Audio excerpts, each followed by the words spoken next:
Woe to you, O earth and sea. It's the Hop Nation USA Podcast.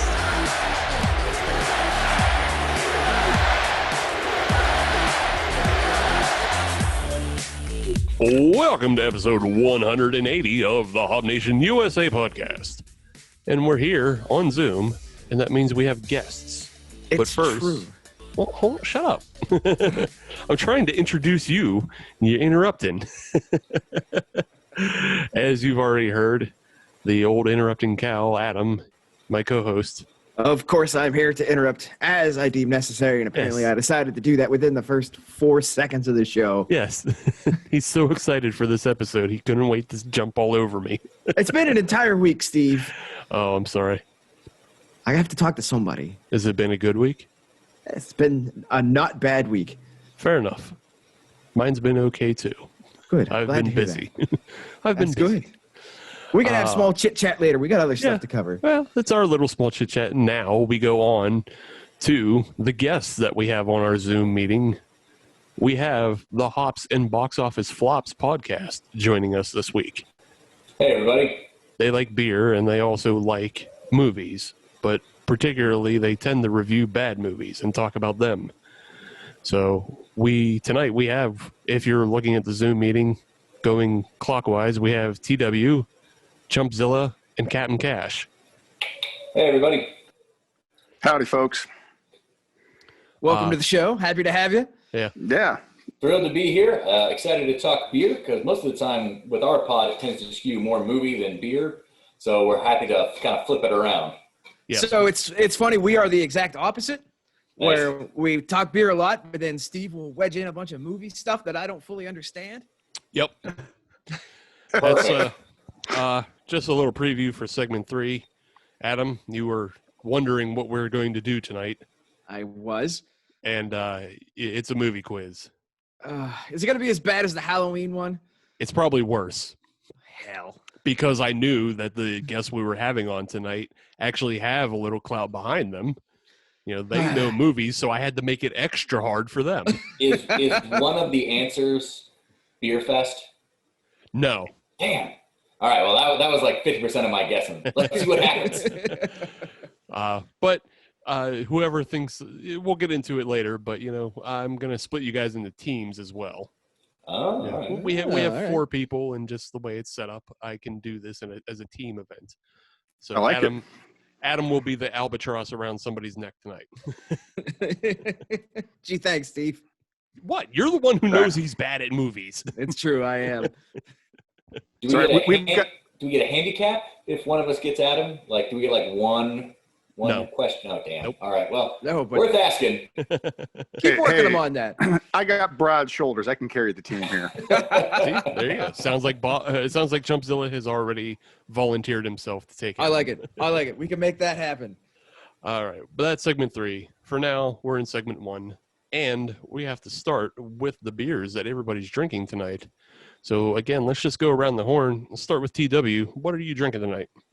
So I have a Fat Randy's IPA from Holidaily Brewing in Golden, Colorado.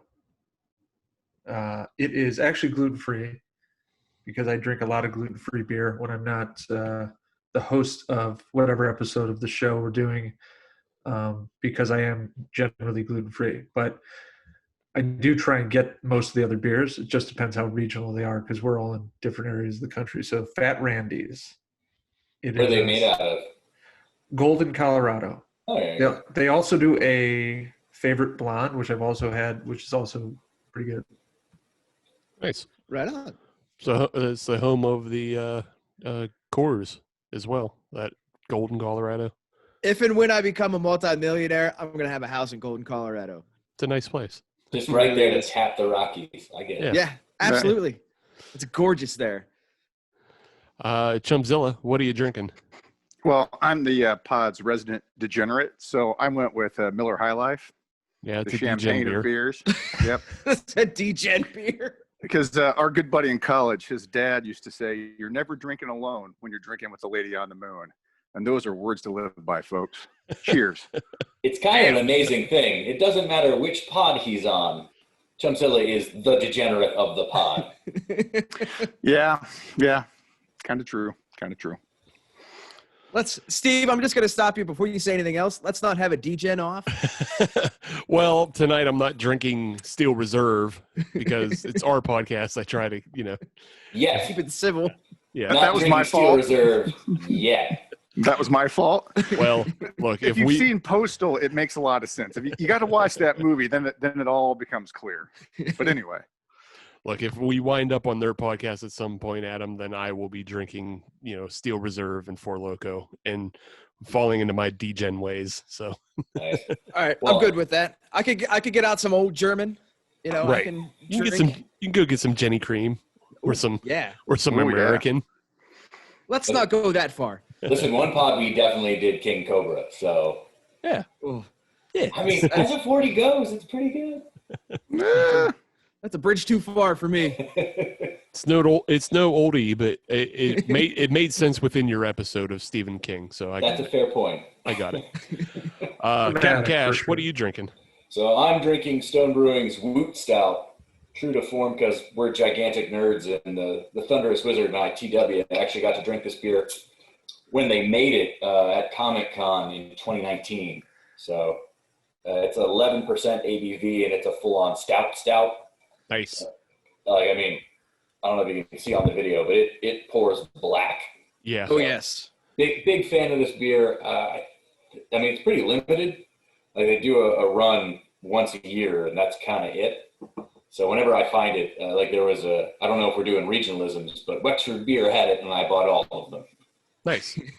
Excellent. And I see that it pours dark just like your heart, Captain Just Cash. like my heart. I'm just a black-hearted son of a... how explicit do I go on this? Yeah, you can say fuck. It's fine. Okay, Yeah. okay. Yeah, all Well, right. that helps. That opens it up. Yeah.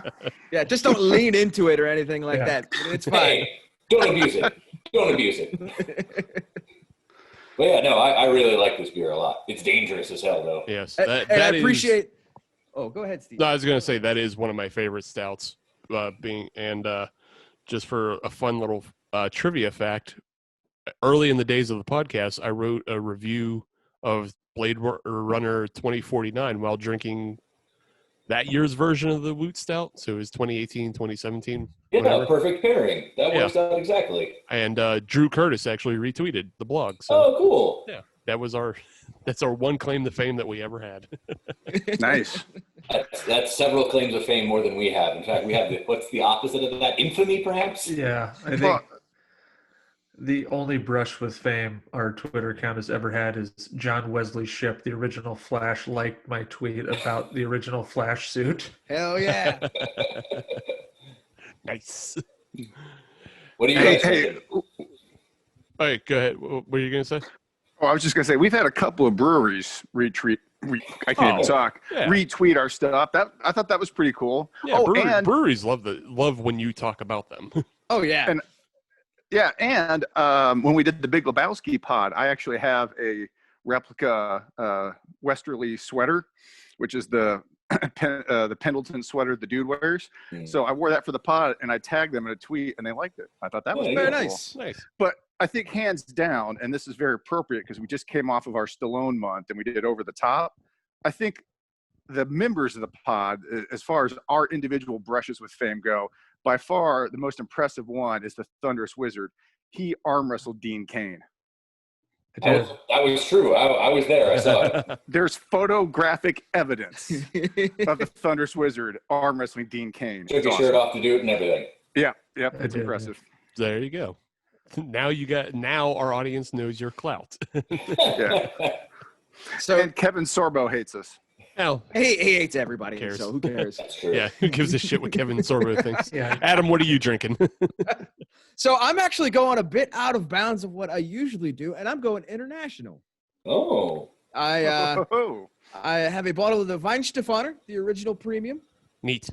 I picked this up actually. I don't know, a little bit ago. I decided to change things up a little bit, and I gotta admit, I like it.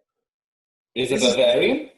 It is Rheinzweiggebot is Ein involved in Heizgebot. this, and like I said, I don't usually buy this. I usually go for the local and the craft. But yeah, I like it. It's a nice, clean drinking beer. Yeah. It'll help me behave. Yeah, it's good beer. Yeah. It's a classic style. Yes, classic. What about you, Classic. Steve? What are you drinking? I am cleaning out my fridge this week, Oh, great. making room for the holidays.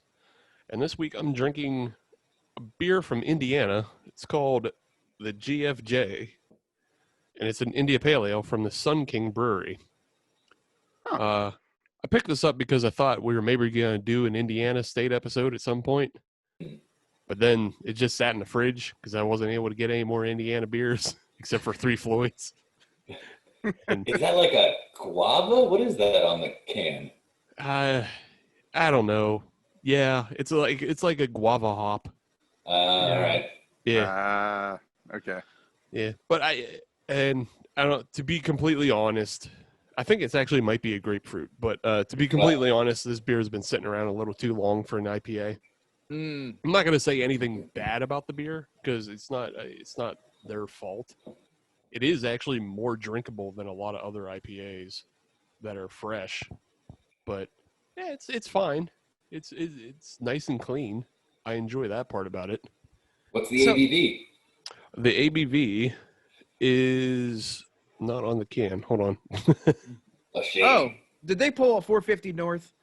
No, because it's not like that. It's not like they're just dumping fruit puree in it. It's not just an explodey beer. Yeah, I'll look it up on the Untapped.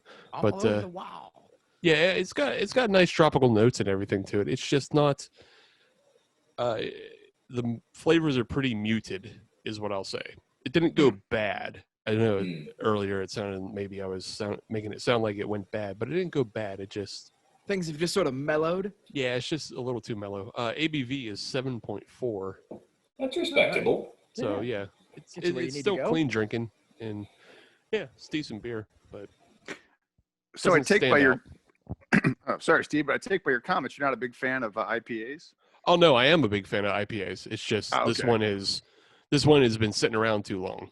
I got you. So like when you let IPAs sit too long, they tend to lose their flavor a bit. Yeah. And this one, the hops have dissipated. I hate to say it, but I rarely have that problem. Hey, same here. This one just this one just sat around because I thought we were going to do an Indiana episode, and then we didn't. Yeah. So No, right on. yeah. So, Steve, is it safe to assume that was a Vintage Estates purchase? Actually, it wasn't. This one will blow your fucking mind. Don't you dare say Kroger. Not even. This will blow your mind even more. Where? Aliquippa Giant Eagle. What? Really? Yeah. You're lying to me. You're just lying to me now. It was a complete rando, like just in their mix and match. Nice. And I picked it up, and I also picked up that Rivertown Samoa version that they had. Oh, yeah. Oh, yeah. That was garbage. I'll freely say that was garbage. I don't care. Rivertown, I feel like, is hit or miss. Like, sometimes they have really, really good stuff, and occasionally, This one was a miss. What was it, the Samoa Showdown or something like that? Yeah, Samoa Showdown. Yeah, I was not impressed. I'll admit that as well. It was a hard whiff. Yeah. All right. No. Well, with that, it's time to move on to the first segment. News, notes, and neat. We've got news. We've got notes. We've got neat things happening. That's right, because evergreen content be damned. Right. Well, honestly, you guys are where I get all of my beer news, so I'm cool with that. We got to step up our game then. Oof, you're getting that third hand then, because we just steal all our news. Listen, everybody, like, great artists steal the greatest artists. I don't know how that goes. Something like that. Yeah, something like that. Know. Yeah, exactly. Yeah, I heard it. I heard it in film class too. I don't know. I have something here, and I want to bring it to the table. It's not so much news, but it might be neat. We quite often bash the Mr. Beer homebrewing kit on this show because Adam and I actually know how to homebrew, but I don't know what the box office and flops and hops and hops and flops. I don't know what you guys' skill level is with homebrewing, so maybe this might be interesting to you. Have any of you guys homebrewed in the past?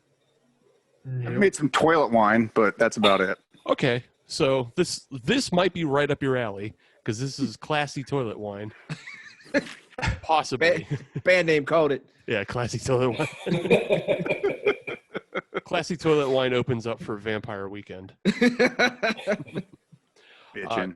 There is a new product out there called the Pinter. And it looks like this. The Pinter is supposed to be a homebrew kit in which all you have to do is add water and their like own extract that they've developed. Their proprietary blend. Yeah, proprietary blend of extract juice, and it yields like a number of different styles. So in the past, we've made fun of the Mr. Beer because it's still a 28-day wait. Like For garbage beer. Yeah, for garbage beer. It's like it's trash. You mix in a bunch of ingredients and you wait 28 days for garbage. I haven't had anything out of this Pinter. Yeah. Is that Question? just like a Yeah, go beer ahead. vape pen? Well, first of all, statement. Yeah. They just look like the little meeples in Among Us, which is a kind of a weird thing. Second thing, go back to where you show us all the different types of beer it presents. What the fuck is that green one? That is either a sour or a cider. They do have two cider flavors. I'm just saying, if my beer comes out green, I'm going to have questions. Whoa. Should I drink this? And am I about to poison myself? Let's just be honest here, Captain Cash. At least the three of us have drank entirely too many green beers to be turned off by that at this point. Let's not pretend you were at one time too classy to drink dollar pitchers of dyed green beer at 4 a.m. That's fair. Making solid points here. Yeah. You know what? That's fair. I am no longer 20. One, because I would obviously not drink underage. Of course not. That would be illegal. That would be illegal, and you shouldn't do that. But it was unnaturally green. Is this also? I have questions. That's all I'm trying to say here. This is the photo you're looking at is from the Kickstarter, and that may or may not be a recipe they went forward with. But currently they have 4 beer flavors and they have 2 cider flavors. Right on. So that might be one of the cider flavors. So honestly, I think it's a lot simpler than that. It's a really clear beer in front of a blue unit. Could be that too. And just yellow bad and blue makes photography. green. Good eye, Adam. Yeah, that's just color. Yeah, like they teach that in first grade. That's my fuck up. My bad. Yeah, that's just bad photography. It Good is. idea. Yeah. So the one thing that stood out about this to me is that they are claiming you can make beer within 7 to 8 days and have it drinkable. Wow. That it will ferment within 48 hours and then you condition it for a week, which is far and above quicker than the Mr. Beer of a month. Okay. Or any normal homebrewing process either. Right. I am not a lawyer, but I do sleep next to one. So I'm going to ask, what is their definition of beer, first of all? Well, their definition beer is obviously very, very twisted because those bottles you see next to the little keg units that they have contain everything. They contain the hop juice, the malt extract, and the yeast, I believe. And you just add it to hot water and it will activate and off it goes. It feels like at a bare minimum, it should be like those glow sticks where you have to crack something inside so it mixes and then you pour it. Yeah. I'm largely skeptical of whatever the hell is happening in this photo and their scientific process. What's the cost on this? What's the Kickstarter to get one? Well, the Kickstarter has already ended. I just pulled this because they had the nicest photos on the Kickstarter. But yeah, the Kickstarter has already ended. But for a price point comparison, a Mr. Beer will run you $47 for a unit that also comes with bottles.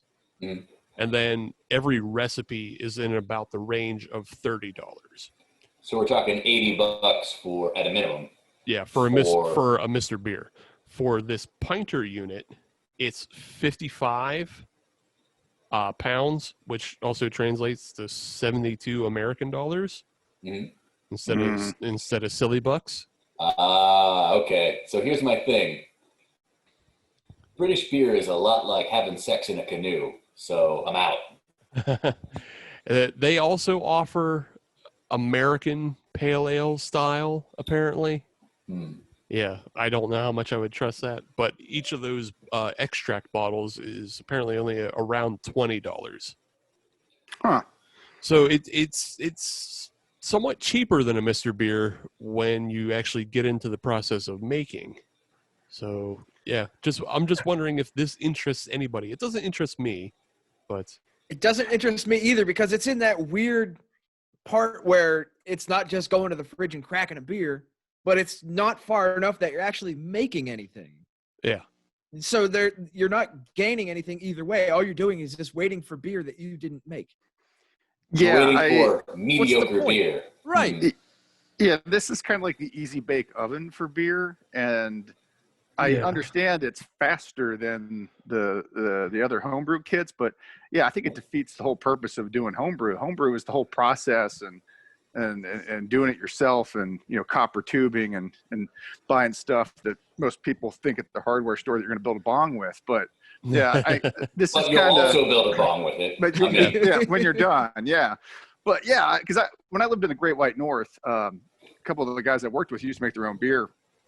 And they do a couple varieties at a time. And it was big labor of love. And they had their own like CO2 canisters, and they'd put it in little pony kegs. And they one guy even went over the top, and he actually turned his garage fridge into a tap. And it was pretty badass, I'm not going to lie. So this just doesn't have any of that charm and ingenuity behind it. It just seems like that 400 juicer that squeezes the pouches for you that everyone makes fun of. Yes, I was thinking the same exact thing. It's like you could just do it with your hands and squeeze the pouch. But anyway. Yeah. It's like a game genie if the cheat code gave you 3 lives instead of 1,000. Yeah. It's just a waste, it seems to me, but just going to stick with the toilet wine. Okay. Yeah. All right. Well, I'm with you on that one. And that was just my interest. I wanted to see what other non-home brewers right on. thought of that, because I know Adam and I wouldn't think much of it. So yeah, No. I mean, it definitely looks like it's been like marketed and like focus group to hell. So it looks yeah, slick. I mean, it comes in variety of colors. It's They look like IMAX. Yeah, exactly. Yeah, it looks like the line of IMAX, and they also have their designated styles. So they have the American IPA, like a British IPA, I believe, a farmhouse, and then a red, and then 2 ciders. So yeah, yep. They went through what was most popular, and then hope that cross your fingers and hope they just make more. So And then bastardize the whole thing. yeah. But it might be the death of Mr. Beer, so that's okay too. A net positive thing. That's a net positive. Yeah. Yay, the lesser of 2 evils. just remember when you're done using it to make god-awful beer, it's a nice conversation piece as a like a coffee table item. What's that? Well, you make whatever shit you want because nobody will believe it makes beer. So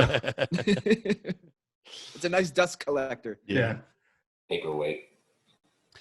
All right, Adam. Do you have a news for us, or a note, or a neat? I got a couple.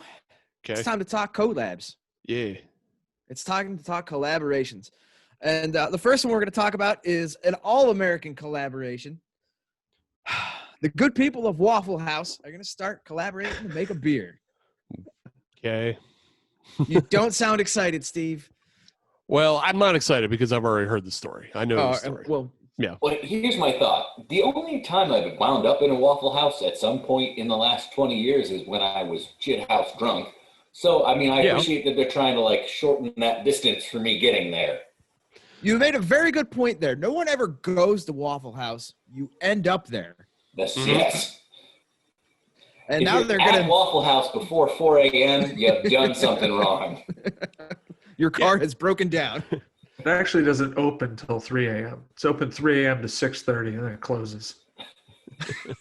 Waiting you the can get a next steak. wayward traveler. Yeah. Anytime you want.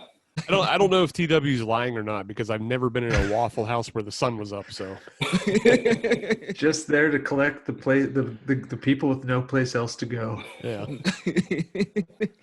But yes, they are starting their beer called the Waffle House Bacon and Kegs is the name of their beer. I appreciate that pun. Yes. It is a 6.5% ABV red ale. Red ale, and it is brewed with bacon extract. Listen, anytime you combine Waffle House and extract and expect me to eat it, and I'm not drunk, right? I've got some reservations. Right. Yeah. I will give them the benefit of the doubt. This is not a huge corporate collaboration. They are actually collaborating with a small local brewery. Waffle House is obviously headquartered in Georgia. They are obviously a southeastern U.S. company, but they are getting together with Oconee Brewing out of Greensboro, Georgia. They're a smaller brewery. I'm not really sure what size they are, but we don't have them up here, so they can't be that big. Right. Chumpzilla is our resident Georgia person. Anything? Yeah, no, I'm not familiar, but I'll have to check it out. I will definitely find some and report back when it's released. Because, yes, I live in the heart of Waffle House country. Neat. Yeah. It's a good place to be. I do love Waffle House, but it's not often I get there. Seriously, there's like 3 of them within like 10 minutes of my house. Like in any direction, there's a Waffle House. In the land of overcooked bacon, Chumpzilla is king. So you are directly affected by the Waffle House index then? Yeah, I mean, it's pretty funny because that's kind of a measure of like how bad any certain disaster is. Right. Are the Waffle Houses still open? Because they have like their own war room, like storm center. And they're actually kind of like a key part of our infrastructure. You know, if we can keep the Waffle Houses up and running, everything's okay. It goes Nobody's electricity, water, Waffle House. Yeah. I'm not sure that's the order. I think Waffle House is at the top. But it is available at the brewery now on draft and in cans as well. But they do have plans to distribute out shortly thereafter. So probably beginning of the year kind of thing. They're going to be able to get them out into grocery stores and things like that. Well, listen, I'd give it a shot. You know what? I'll throw them $20, see what happens. I'd give it a shot too, but like anytime you just resort to extract, man, it sounds like you're dooming yourself right away. And Listen, I've spent way worse $20 at a Waffle House. So Yep. No, you survived. That's what you do when you spend $20 at a Waffle House. You're trying to survive. It's medical treatment. The last time I was at a Waffle House with the Thunderous Wizard and Captain Cash was so hungover that when the waitress was taking our orders, he ordered bacon by saying, "Yes, I would like the flesh of pigs." that's where I was at. And it weirded everyone out, including the Russian woman that was our waitress. She was just like, okay. Backed away slowly. You want bacon with that? Yes. Bring me the flesh of pig. Yeah, and Captain Cash just shrugged like, whatever. Listen, it's a Waffle House at 5 a.m. What do you think is happening? No, fair enough. That's where we were. That's right where we were. That's fair. You're not getting Walt Whitman on that one. But we have a second collaboration I wanted to hit a little bit quickly here. Yeah. Run the Jewels. Yeah. Everybody knows Run the Jewels, and if you don't, go listen to them. Yeah. Steve will fight you if you don't. Maybe. See? But they have a new collaboration to celebrate their new single that's coming out, No Save Point. That's for the, what the hell is that, Cyberpunk 2077? 2077, yeah. Okay, yeah. That's going to come out next month. No, I mean March. No, I mean next August. Yeah, whenever it comes out, yeah. It's coming at some point. It's coming in 2077, so look for it. That's the release date is just in the name. Yeah. But it is out now. But it is an international collaboration with 13 breweries. Damn. Yes. And this is actually not the first time RTJ has put together a collab. Back in 2013, they did that with Goose Island. I actually didn't know that. Yeah, I remember hearing about that one. I didn't know this one was international though. Is this also like including like since you mentioned it's for Cyberpunk 2077, is it also part of Polish breweries as well, since that's where like the game studio is?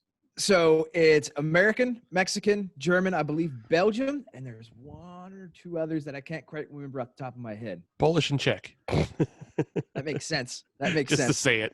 Just guessing. Sure. You know what? It is. Yay. It is now. I got it.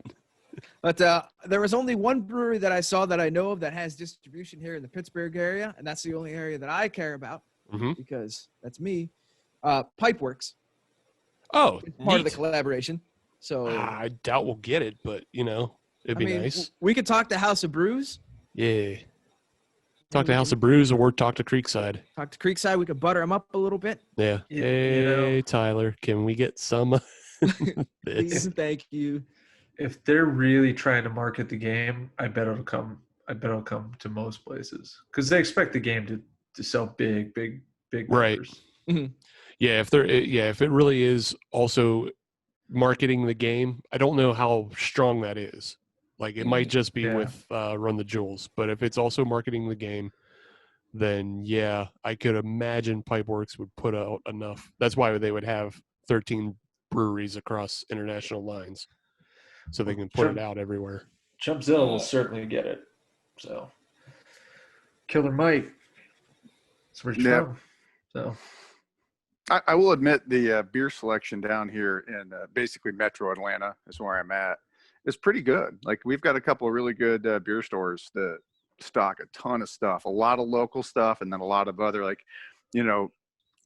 I'd say mid-sized micro brews. So it's pretty cool. So I'll keep my eye out for that. The beer will definitely come out before the game. So yeah. Well, yeah, because it's supposed to be out. Yesterday. This episode comes out on Friday, so it came out yesterday. That was his third delay. At least second that I know of, but I don't care. It doesn't bother me too much. I'd rather have a game that works than fucking garbage. So yep, that's very, very true. Yep. All right. Well, let's circle back to what everybody was drinking tonight on this first segment and how everybody feels about their beer now that they've gotten some in them. Let's start with me and then go back the other way. Okay. Yeah. So, the Grapefruit Jungle, that was what GFJ stood for, Grapefruit Jungle. Okay, there we go. So it is a grapefruit hop on the can. It was fine. I mean, I just let it sit around too long, and then it just turned into every other IPA on the market, but it's fine. I would try to drink more from Sun King in the future. So, yeah, that's it. Adam? With the Weihenstephaner, obviously this is not a dick swinging beer. It's a pretty straight down the middle German beer. It's good. I like their Hefeweizen more, but I like this too. It's fine. It's a German beer. It's an imported German beer. It's fine. If you like them, drink them. It's nothing too exciting. Just ringing endorsements from the two of you. Right? Smoke them if you got Fine them. beers. Fine. It's fine. It's fine. It's fine. It's fine. It's fine. It's fine. It's fine. Fine. Captain Cash, how's the boot stout? I'm kind of drunk. Yes. It's fine. Woo. 11.5% in a big ass pint glass is. I hope I make it to the end of this pod. Goose Us juice. too. Goose juice. But no, I really like this beer. It's not the first time I've had it, but as we've been sitting here talking, I'm like, this is delicious. So I keep drinking it, and I can feel it creeping up already. So if you can find it, definitely drink it. Definitely be real careful, though. For sure. That sounds like a sharing beer. Listen. Yeah, for people not named Steve, yeah. Mine. But definitely don't try to operate any kind of heavy equipment. Yeah. How's the DGen beer, Chumpzilla? Well, I just started my second, and it's Are you on your fantastic. second, third? How many? This is number 2, and High Life is always satisfying. It is one of my favorite, cheap, basic beers. I'm a big IPA guy. Just for the record, had I been better prepared for the pod, I was going to go with Bell's Two Hearted, which is my favorite IPA. But I wasn't prepared, so I just went with what was in the fridge, and it was my old standby, good old bottle of High Life. So yeah, it hits the spot. It's very beer-like. So cheers. It's very beer-like. The best review they've gotten in a long time. TW? So, on one note, I've heard that High Life tastes a lot like your brand of toilet wine, but that's just going around blogs and chat forums. I mean, that's what I was going for. Yeah. So, Fat Randy's IPA is pretty standard IPA. It's fine. It doesn't separate itself to me in any real way. So, it's okay. Pretty lukewarm review. I think there's better IPAs that I've had. I actually like their blonde beer better than the IPA. So better gluten-free IPAs? Well, certainly the Stone Delicious is better gluten-free IPA, or mostly gluten-free. Which Captain Cash, you're gonna have to send him some Aurochs. Oh yeah, man. That'll change his life. I mean, that's gold medal award-winning beer. Yeah.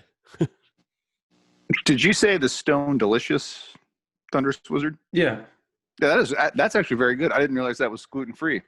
We have it's like 98% gluten-free. I drank that one night when I couldn't get whatever beer Captain Cash had picked out. And it was actually very good. I enjoyed it. I'm trying to remember who does Aurochs. Is that Helltown? No, Aurochs is Aurochs. Aurochs is Aurochs. Right? Yeah, Aurochs does. They do hazy IPA. They do. It's just all of their beers are just that name. Okay. Yeah, but they're 100% gluten free. I'll have to check that out. It's been a hot minute since I've even looked.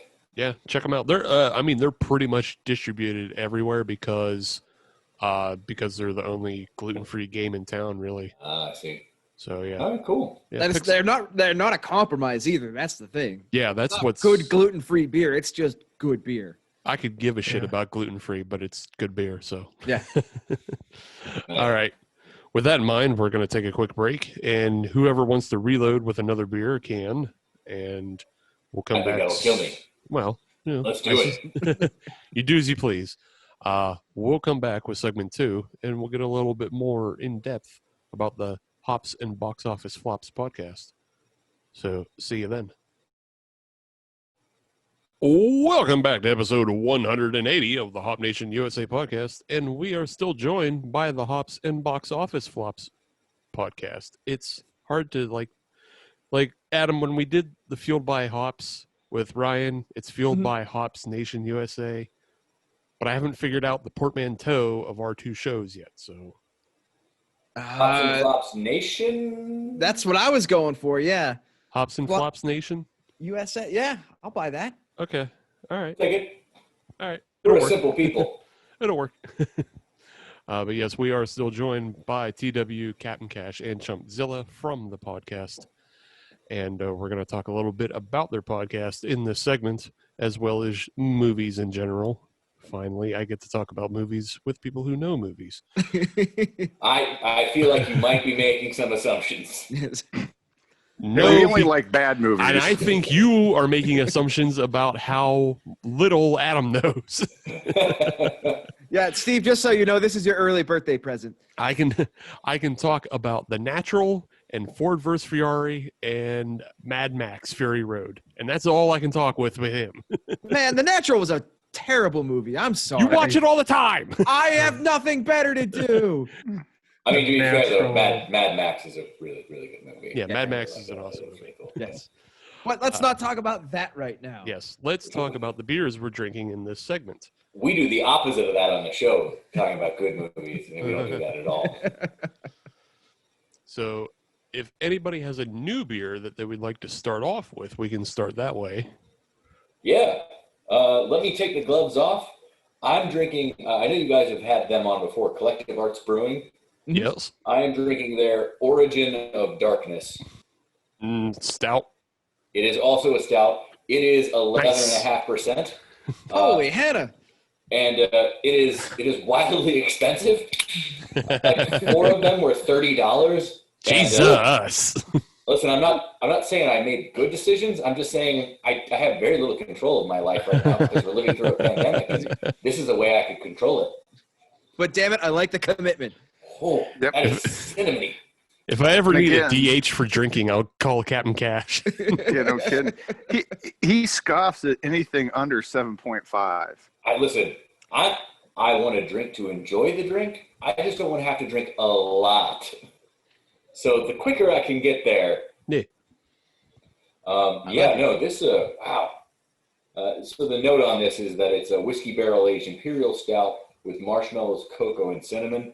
And right now, mostly I just taste the cinnamon. Mm. And again, that's going to pour pretty dark, much like your soul. That's It is called The Origin of Darkness, just like my soul. Just like Chumpzilla's toilet wine after he indulges in Waffle House at 4 a.m. You don't want the bacon extract out of that toilet.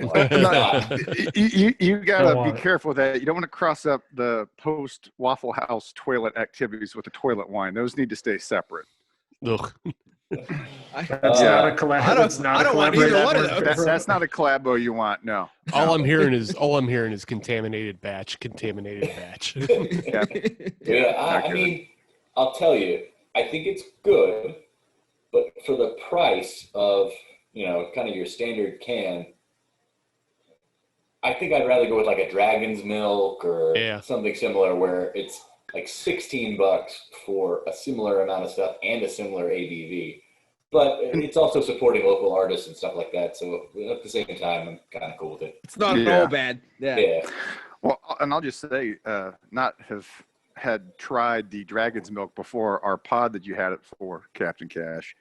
Warcraft. That was a terrible There's movie. Warcraft. Wow. Sorry.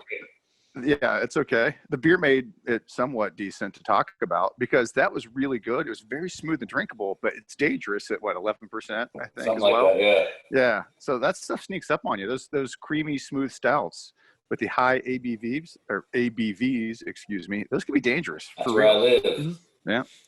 Hell yeah. Anyway. Chumpzilla, what are you drinking now? Well, I've moved on to a pounder of Natty Light because, again, that just happened to be in the fridge. This is me cleaning out my fridge. These are my emergency pandemic beers. Because unlike Captain Cash, I was trying to stay away from the heavy stuff, so I bought some water beer. It's beer-like, and I can still, function after a couple. Right, Don't you have need to worry about being rehydrate caught. before the weekend. Exactly. Yeah, these are like recovery beers. He aged it in his pink barrel for 7 days, and now it's ready to drink. So. It was aged in a koozie. Hey, fun fact, guys. We talked about home brewing earlier, so here's story time with Uncle Chumpzilla. Oh, God. Do we have time for story time with Uncle Chumpzilla? How long we does do. this pod go? I've got a vintage cardboard case of Wiedemann's fine beer bottles, probably from the 50s, sitting on my little table here in my den that I got from my grandmother's attic because they had belonged to her brother, who had homebrewed his own beer back in Ohio, where I'm from. And he had reused these Wiedemann bottles for years to put his homebrew in, until one day he got his yeast contaminated. And then it was my wife hates when that happens. Exactly. Yeah. So once your yeast goes sour, he brew any beer, and he just gave up on it. But my grandmother had kept this case of bottles from his last batch forever. And it was one of the things that I took from her house when she decided to finally move into a home. So yeah, there's the tale of a home brewer. He kept it up as long as he could till his yeast spoiled, and that was all she wrote. Yeah, that's not uncommon that eventually everything just gets passed down to somebody else. Yep. Somebody will inherit Adam's stuff when Adam is ready to move into a home as well. Right. It's true. It's going to happen. It's inevitable. Yeah. I've made peace with that. Yeah. Such is the slow decay of time. It's a nice gift for somebody. TW, what are you drinking? So now I've got the favorite blonde from Holidaily Brewing, which is obviously lighter, a little bit smoother than the IPA. Now that I'm having it back to back, I probably prefer the IPA. But they're both very drinkable. Just straight up no love, just completely malcontent creature. Me? Yes. Just unhappy with everything. Yeah. And that's okay. That's okay. The the life of a Buffalo Bills fan. This is just how you become. Just embittered to the world. How Just do you get not beaten just down. goon DeAndre Hopkins on that play? Just I don't just wanna- elbow him right in the gut and take the penalty. Just I don't wanna give up the talk about touchdown. it. Go to the next beer. We don't need that. Okay, can do. Yeah, we don't want to twist the knife too much. Yeah. I'm drinking a collaboration of sorts between a local favorite Grist House and a local favorite eatery, Mad Mex. Nice. I wondered looking at the can. Yeah, it's Grist House and Mad Mex came together and they made Madhouse Volume 1, so I guess they're expecting sequels. And it is a 7.4% New England IPA. I'm kind of surprised they do that for a Mexican joint. Yeah, even more surprising is kind of the hops list on it.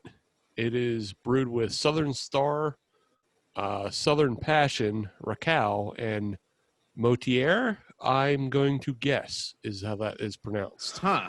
It's an interesting list. All of those, I believe, are New Zealand hops. I can vouch for Southern Star and Racal as New Zealand hops or Australian, one of the two. And then I assume Southern Passion is also from that Southern Hemisphere area. And Motier, I've never heard of it, but I'm having it now. In the end, though, the beer is actually really, really fucking fresh. And I enjoy it a whole lot. It has an interesting herbal flavor to it that you don't get from, I guess, American IPAs. Like it's honestly like it stands out from a lot of other beers that I've had in the past. And I'm not the biggest fan of New England IPAs anymore, just because I find them to be like They're all the same. Yeah, they're all the same and they're all full of citra, but this one isn't full of citra, so it actually tastes different. Thank God. So I'm really hoping with this one, the Madhouse Volume 1, obviously it means they're going to have a Volume 2. Yeah. And I'm really, really hoping that they're going to have a Mexican hot chocolate stout. I fucking love those. Those are See? my favorite kind of beers. They are excellent. Yes. And I'm surprised they didn't go with that first, being that it's fucking cold out right now. Right. Well, I mean, It's the season. yeah, but hot chocolates, that's coming pretty hard on your first one out. Yeah. Probably Okay like, with that. like, listen. But it's Grist like- House can do it. Grist House is good with stouts. They have the Utterly Dunk series, which is all just stouts across the board. They know Listen, how to stout. I hear you, but it's like a mixtape, right? You don't start out blasting stuff. You gotta ease people into it. Like you want to start with a banger, but No. it's gotta be like you gotta. No, bullshit. Track one's got to absolutely slap. It Like, does. right out the gate. Come And on. absolutely, you got to hook them. Listen, I appreciate that, but what I'm saying here is I feel like chocolate, especially chocolate chili stout, is real specific. Like it's great. It's one of my favorite flavors in general, not just in beer, just whenever. But like spicy chocolate is the best. Yeah. But that's niche. You gotta open with something everybody's gonna like. That's a fair point. I Is think that- everybody would like this though. This one I'm currently Hey, drinking. that's what I Volume mean. one. Yeah. I actually am very interested. That first of all, that whole restaurant group, what do they call themselves? Big Burrito or something Yeah. Yeah. in town. All of their restaurants are great. And Grist House is a great brewery too. So I mean I kind of assume they wouldn't screw this up. No. But I gotta try it out. Where'd you score it? This one actually came from Adam, which came from another friend of Adam. So No, actually, I bought this one. oh, you bought this one for Derek. Yeah. Yes, I actually bought this one from Grist House Direct. Oh, okay, nice. I was able to go to one of their I can't say brew houses because that's not right. It's their Nike missile site. They bought a You went to missile Collier. site. Yeah, in Collier. Yeah, they have curbside sales there, so Oh, I got nice. some of that. And then I drank some of it and gave some to Steve, and now we're here. And that's how linear time works. Hey, and I'll jump on the stout train here and say that local to me, there's this Burnt Hickory Brewing, and they do an excellent graham cracker stout. Mm. It used to be seasonal, but I think now it's year round because I see it on the shelves, and it's a really good, hearty wintertime beer It's got just a bit of that graham cracker sweetness to it. You know, and it's an interesting. I'm not a big stout guy, but I like it. It tastes like a cold winter day. You know. Listen, I don't mean to derail the conversation, but as I'm drinking my Origin of Darkness, it feels like every time I drink it, I'm doing the fucking cinnamon challenge. I'm not sure I can recommend listeners that you go out and spend $30 on this. Yeah, listeners, for the record, since this is radio, it would appear that Captain Cash is physically uncomfortable while he drinks this beer, but he is powering through it. Like a champ. Yeah. Well, when you spend that much, you have to. Exactly. You just got to grin and bear it. If we start to see little puffs of cinnamon coming out of your mouth when you start talking, we'll let you stop. It's okay. Cool. That's too far, and we understand that. Listen, there's like $9 American in this thing that I've got to drink. Adam, what are you drinking? So I also have something from Grist House. Neat. Surprise, surprise. This is their Deep Electric. Ooh. This is one of their Sexy. fruited. This is honestly some of the best can art I've ever seen them do, and just in general. I'll put some better pictures up on the Twitter later on. Yeah. But what is that though? Because I don't even think I've heard about that one. It is a fruited sour, and it is made with blueberry, goldenberry, and marshmallow. Damn, dog. It is awesome. Is it very sweet or okay, yeah. It kind of has a reddish color, almost blue. Well, Yeah, it's not purple. Yeah, it's a very interesting color. Yeah. Combining colors again. Are you sure it's not green? It might be green. I don't know. We're gonna get Captain Cash a color wheel for Christmas. I might be colorblind. So what's nice about this one is, they say it's a fruited sour, so sour you expect it to be, sour, but it's really not. It's much more on the tart side of things. So Steve, I think this one might be in your wheelhouse. Grist House is almost always that way. Like, I don't know what it is, but none of their sours quotes have like ever made me pucker or anything like that. They're always like desserty, like yummy times. Oh like, yeah, this is Treats 2020. Yeah, bar like, none. Blueberry and fucking marshmallow. Okay, that's And no whatever way. a goldenberry is, yeah. Yeah, whatever a goldenberry is, which I think might just be an unripe blueberry or something. Listen, I'm in mind of blueberry pie, and I got to tell you, I'm here for it. Lock it in. So yeah, Grist House is always top notch on the sours. Yes, and this one got purchased at the same time at the same place as the one that you're drinking, Steve. So, Right on. beer cousins. Hooray! Same beer time, same beer place. That's right. They touched at one point. In the back of my Jeep, it was awesome. Yeah. So they're technically Eskimo beer brothers. Yes. Oh, Heyo. Yes, because they're also cold. Yes. Yes, that's definitely what Chumpzilla meant by that. I know. This is a family-friendly podcast. is it? Is it? Nope. All right. Speaking of podcast, let's actually talk to Hops and Box Office Flops about theirs. And I just want to give you guys a chance to talk about kind of the history. I want to know both the history of the podcast, but also your history of craft beer. So what led to the combination of the two? And whoever wants to go first, you go ahead. Well, Thunderous Wizard TW is our leader, so we're going to turn it over to him. Yeah, so, we all share a mutual admiration for cult classic movies, but also fairly bad movies. And we also enjoy drinking beer. And that would seem like the natural fit to watch bad movies whilst drinking beer. I'm not a beer connoisseur by any means. I kind of shoot from the hip and I buy things that sound interesting. Doesn't matter what variety they are, as long as they fit with the theme of a movie. I will buy them. Sometimes it works out splendidly, like when I found a beer called Danny Trejo's Cerveza, and we were doing Con Air. And sometimes it's more of like just more of a coincidental titling. But yeah, like I was sitting around. I'd been thinking about doing a podcast for a long time, and I love movies. I love talking about bad movies. We used to take long rugby trips down to Florida from Ohio. And we play like Bomb the movie game, where you name an actor, you name a movie with the actor, Next person has to name another actor from that movie. Can't do it. You got to B-O-M-B, and so on and so on. So I just love movies. I really wanted to talk about them, and I looked into it. I said, this is not as hard as I thought it might be to like record and do it. So we started it. And, the drinking is just like to make some less enjoyable movies a lot more fun. Also, I think we should make the distinction that we rate every film that we watch based on a 1 to 6 of how many beers you need to enjoy it. And there's a difference between suffering beers and enjoyment beers. Yes. Yeah.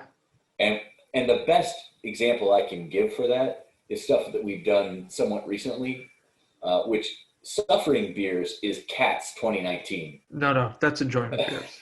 100%. Where it's like, you need to be drunk to just get your head right for this thing, versus like if you're sitting around and just enjoying a dumb movie with your friends, like Mallrats.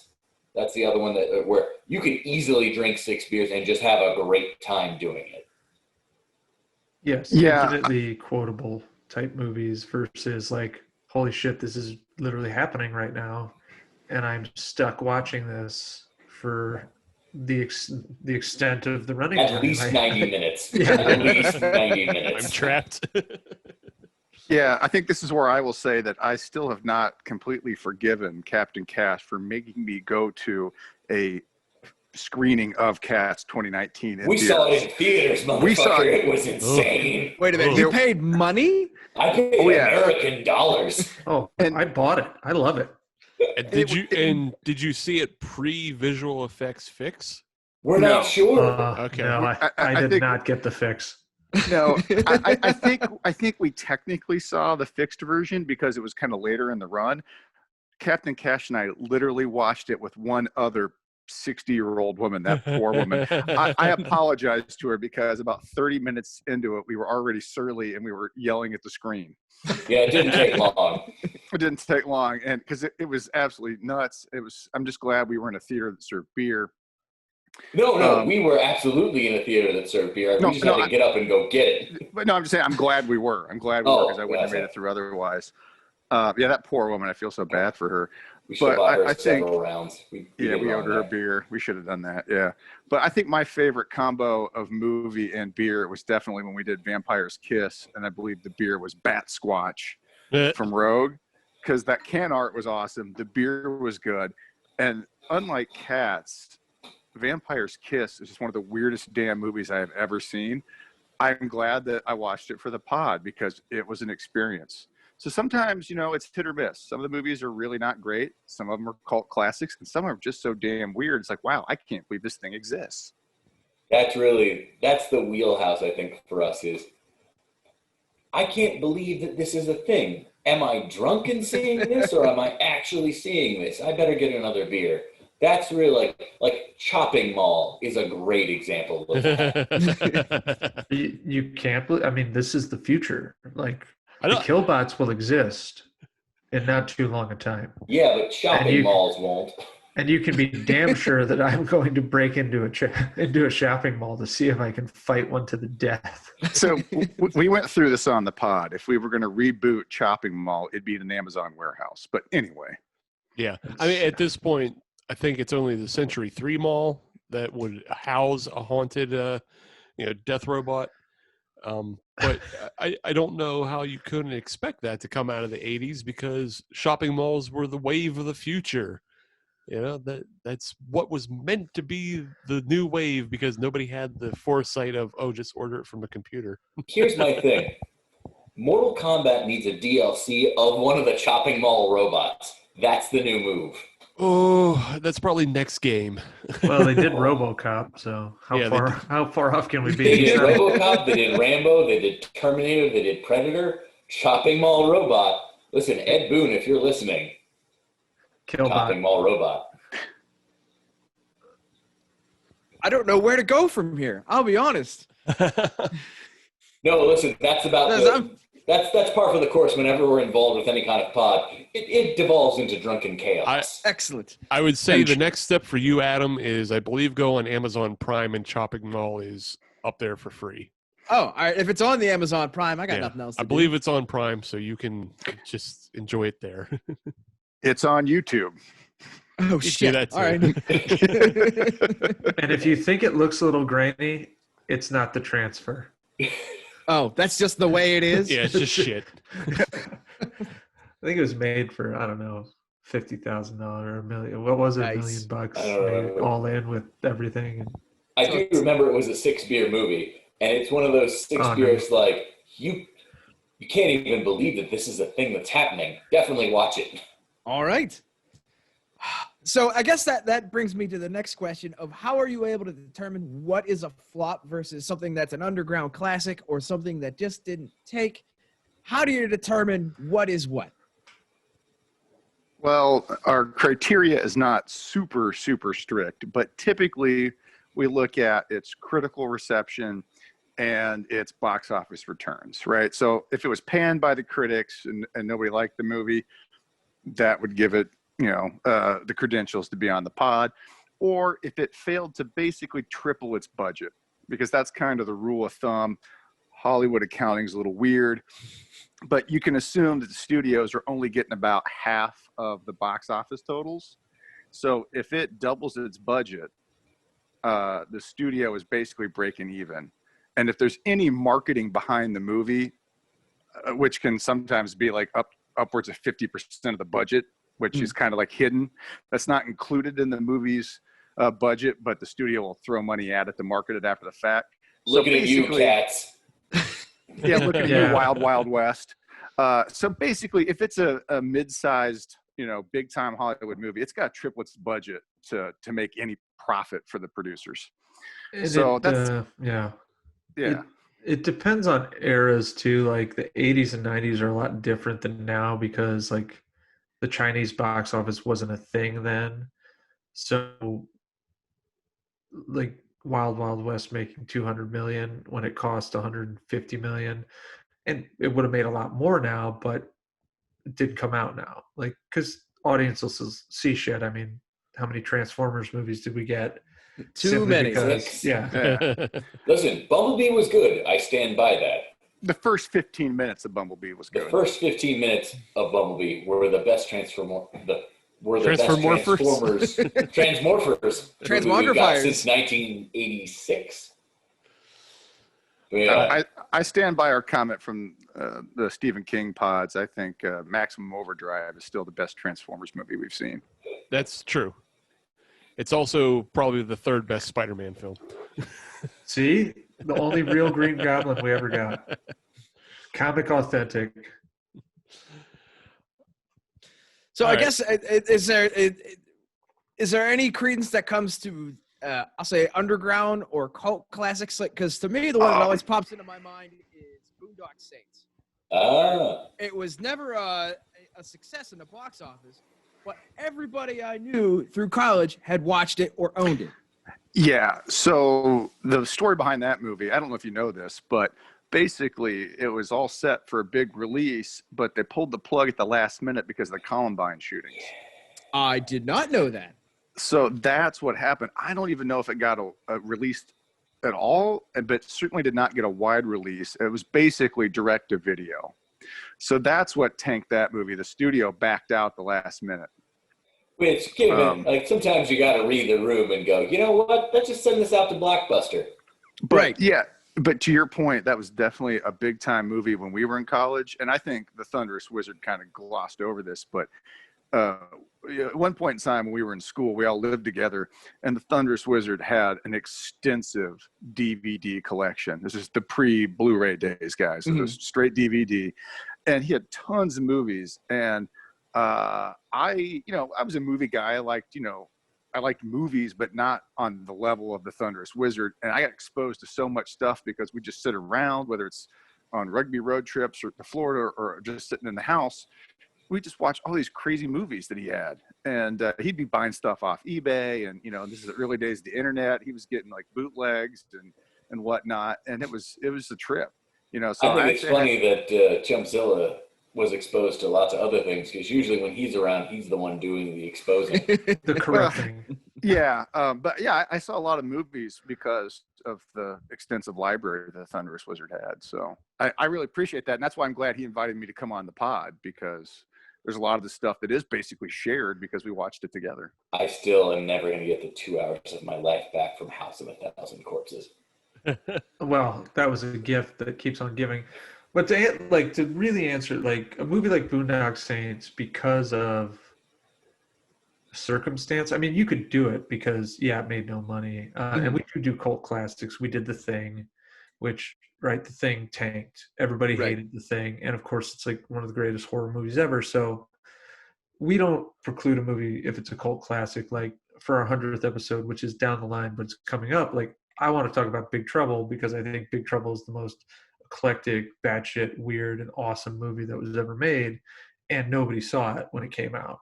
Of course, now it's beloved, and I saw it a million times growing up, which is how I guess I became this weird movie head as a kid, was that you just like watch movies on TBS. Like it was like, oh, Predator's on, oh, Commando's on, oh.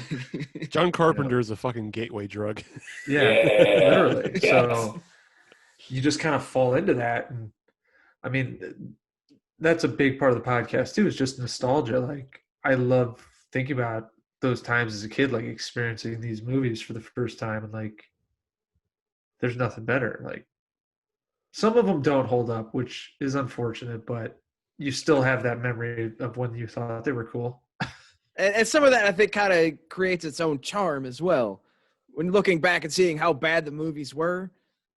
Yes, definitely, especially in terms of like visual effects and things like that. Looking back, it's like, how did we believe that any of this was supposed to be real? Yeah. I think to your point, Adam, about cult classics and are those part of the formula? Just to add to what the Thunderous Wizard's already said, I think the biggest cult classic that's a good movie that met our criteria was The Big Lebowski, because it did not make a lot of money. Contemporary critics did not know what to do with that movie, and that's something I saw like 2 or 3 years after it came out on DVD. And I was like, what is this? This is awesome. How did I not, see this one in theaters? Why was this not a bigger deal? How does everybody not know about this? This is one of the funniest movies I've ever seen. So like that was one of my favorite pods, because it's nice to get a movie like that, like The Thing, or Big Trouble. Hopefully, we can do that coming up, because those are really fun to do.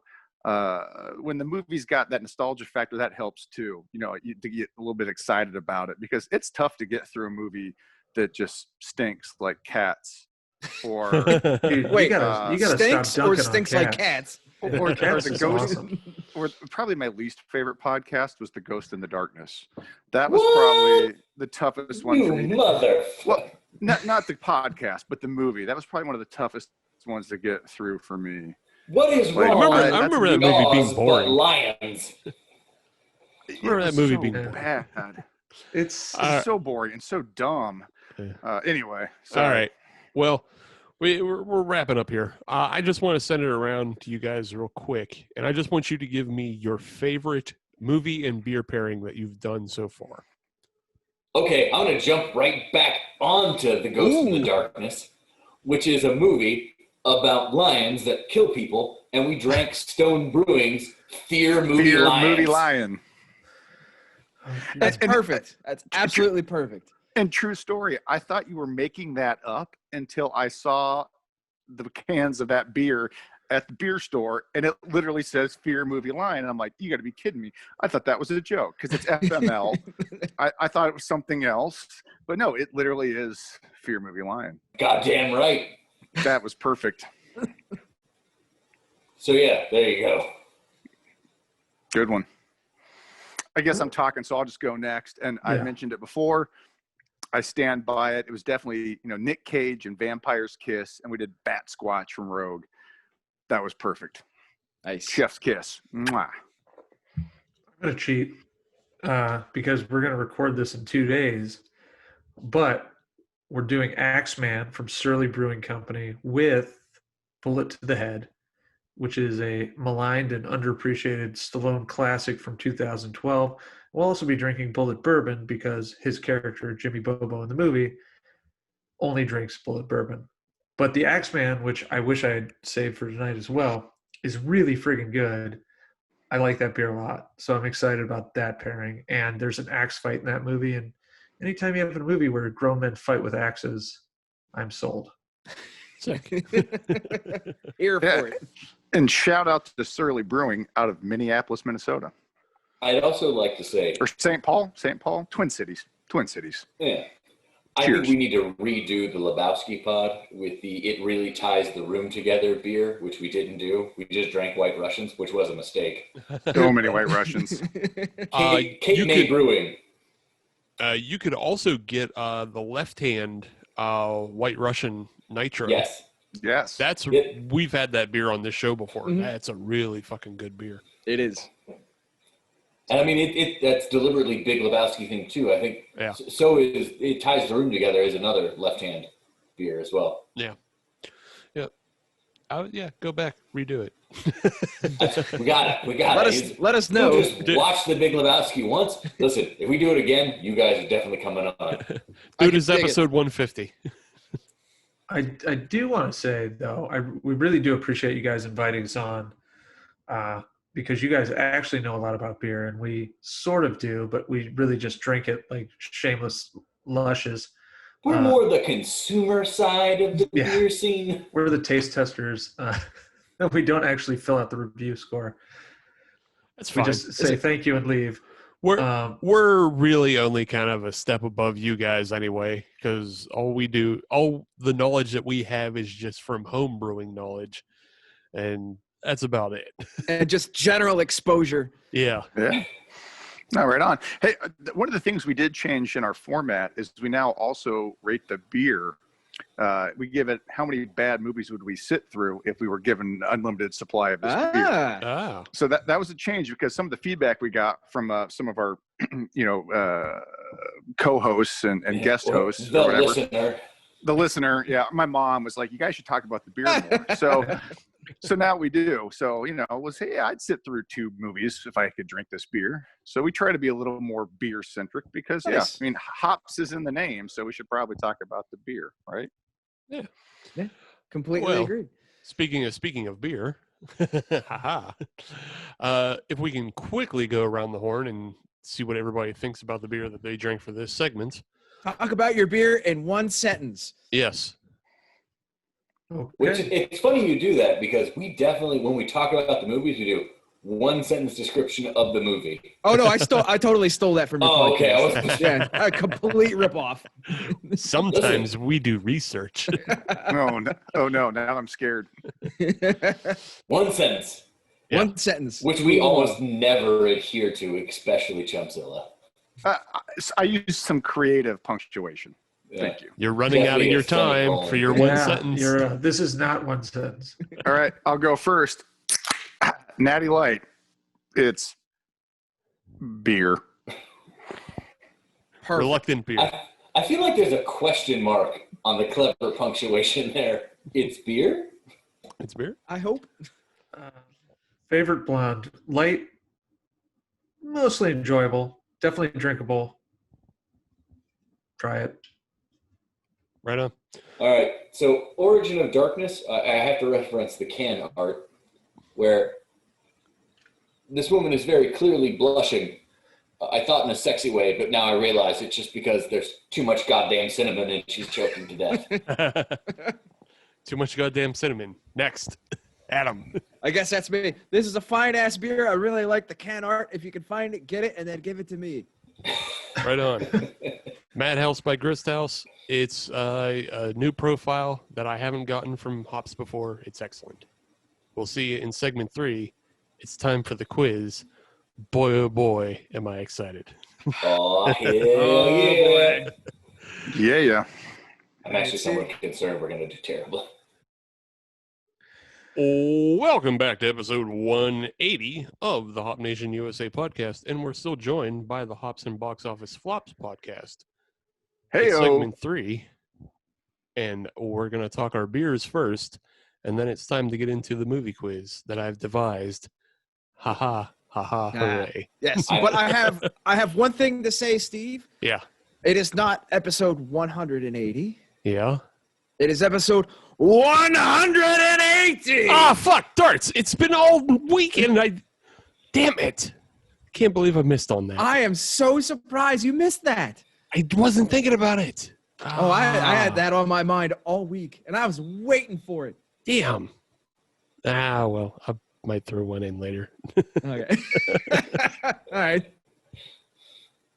180! You feel better now? Yeah, I do. I got it out of my system. Because I feel better that you got it out too. Yeah. I feel better experiencing that as myself. So yeah, we're good. Darts is fucking awesome, by the way, in case nobody gets this, what we're doing. I thought this was like a over 9,000 Dragon Ball joke, but no. I mean, sort of, but you have to watch European darts. Yeah, British darts. Yeah. Oh. Yeah. Yes. It just, Gotcha. when they throw that perfect Yeah. triple 20, oh Mhm. boy, that dude loses his shit. And it's is. 180! It's fantastic. There we go. That was it. Even better is the deflating call when the guy misses the last triple 20.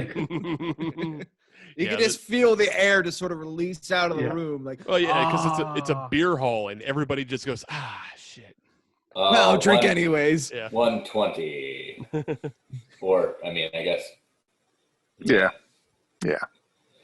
All right. Well, math is but hard. It's the darts equivalent of goal. Yes. Yes. Yes, it is. Okay. There I am. So once you're done with the podcast, get on YouTube, start watching European darts videos. You'll be drunk enough for it. I'm actually going to start doing that. That sounds like a lot of fun. It is. Yeah, you'll be I've drunk got it enough. pulled up right now.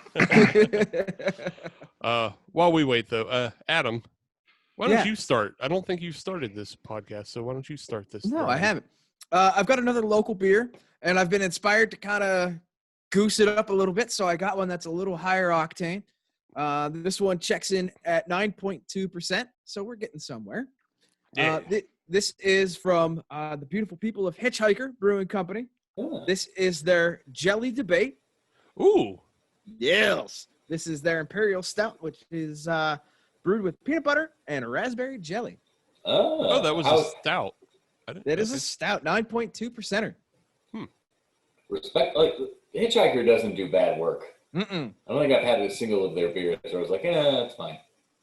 Yeah. Would drink this again if I had more. I mean, don't. does it taste like a peanut butter jelly sandwich, or? So more on the nose it does. You get a little Okay. bit of the PB&J on the taste, but it's much more prominent on the nose. When you drink it, you can tell what it is, Mhm. but it's much more prominent, when you Okay. smell it. All right. So it's good, though. I like it. Yeah. I hope Captain they do it Cash, what are again. you up to? Using them fancy words like on the nose meaning smell. I don't know. I'm going to drink the beer that we had on our last pod, which was Judge Dredd, and this is Evil Brewing's Molotov Cocktail, which checks in at 12%. Holy because hell. I'm a big proponent of go big or go home. You can solve any problem with a Molotov cocktail. Basically, listen, with the proper application of violence, you can solve not all the problems, but like a lot of them. More than you would expect. Right? So what will I tell you about this beer? The nose is extremely hoppy. See, I You don't have to do it seductively. All you That's have where to you're say wrong. there. I don't do anything not extremely seductively. That's You his set the first bar gear. at Yeah, that's extremely kind of his seductive. thing. After that, we can talk. But no, I mean, for 12%, it's actually very, very smooth. You don't catch a ton of the alcohol on it. So it sounds like a dangerous type of beer. That's basically what I trade in, which is why, I hope I make it through this pod. I'm doing great, you guys. Doing super great. Yeah, worry. I'm looking forward to the quiz. Drink up. Yeah, Captain Cash, great. Drink up. I like Also, the- if you're gonna do the beer from the Judge Dredd pod, where's the I am the law? Come on. Honestly, when we did the Judge Dredd pod, like not 50%, but a solid 30% of the pod is just us doing our worst Sylvester Stallone impressions. So there was a point in time when I set out the agenda that I was going to set aside 10 minutes for just bad impressions. That would have been fair. You could have filled that. I thought about that. Just let Steve just melt into his Chicago accent. Nah, I got a whole bag of tricks, my friend. Just go to the bean. But we'll get there. We'll get there. Listen, I'm glad it didn't devolve into that because we're not trying to drive away your listeners. That's the third segment. Everybody's going anyway. Listen, it's like 1:30. It's fine. You just kind of you play what you want to play. That's right. Yeah, It's exactly. open mic night. It's overnight radio. Chumpzilla, what have you moved on to? Well, I've come back to my Miller High Life. Mother The champagne of bottled beers because All right, it's great. an old Moving standby. Cheers. Sorry, it just No, totally appropriate. Like, so edit Devil this took part me out. and That was just great. said- No, that was perfect, man. You nailed it. That's exactly what I was going for. TW. What do you have? Okay, so this is the only other beer I have in my fridge currently because I drank all the Axeman. It's a Negro Modelo. Ooh, Uh, I actually like that. Yeah, the darkest beer of the three that I've had. This is a Cerveceria Modelo in Mexico. It is good. It's a very good beer. If you're a fan of Mexican beers, I highly recommend this one. So Yeah, that's yeah. technically a dark lager, right? yeah. Yeah, I get down with it. That's my favorite Mexican beer. I'm not a Corona guy. Negro Modelo all day, every day. Well, you're drinking American Corona right now, so that makes Whoa, it's whoa, weird.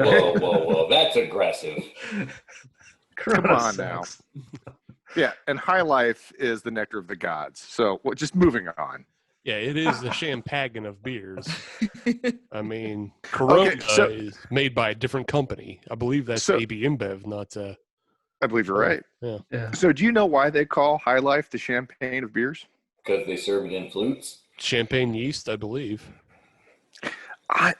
No, that's not the story I know. That could be Oh, right. no. It's Did you totally get right. science? I just totally lied. Oh, okay. So it has nothing to do with the beer itself. It has to do with the shape of the bottle. So apparently it had like this unique taper, and the marketing people at Miller said, hey, it kind of looks like a champagne bottle.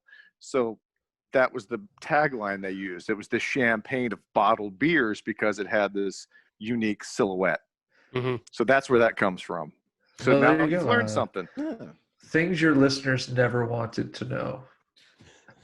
It depends on which listener. I mean, It's just a fun fact. This is an Americana beer. So I'm a sucker for Americana. I mean, I know it's a bad beer, but hey, come on, it's High Life. It's the old reliable, right? Like if I came across, I'm stuck in a nuclear holocaust or some sort of interdimensional invasion, like give it 2 weeks. Yeah, give it 2 weeks, and I come across High Life, I'm going to be happy. I'm like, That's a Nuka-Cola, basically. exactly, yeah. that Fallout is, reference. it's gonna be a Nuka-Cola simply because it comes in a clear glass bottle, and everything is gonna penetrate that glass bottle as compared to the brown ones. Brown ones can hold out light. Now I'm going to need cosplay of the woman, the lady on the moon from the highlight bottle.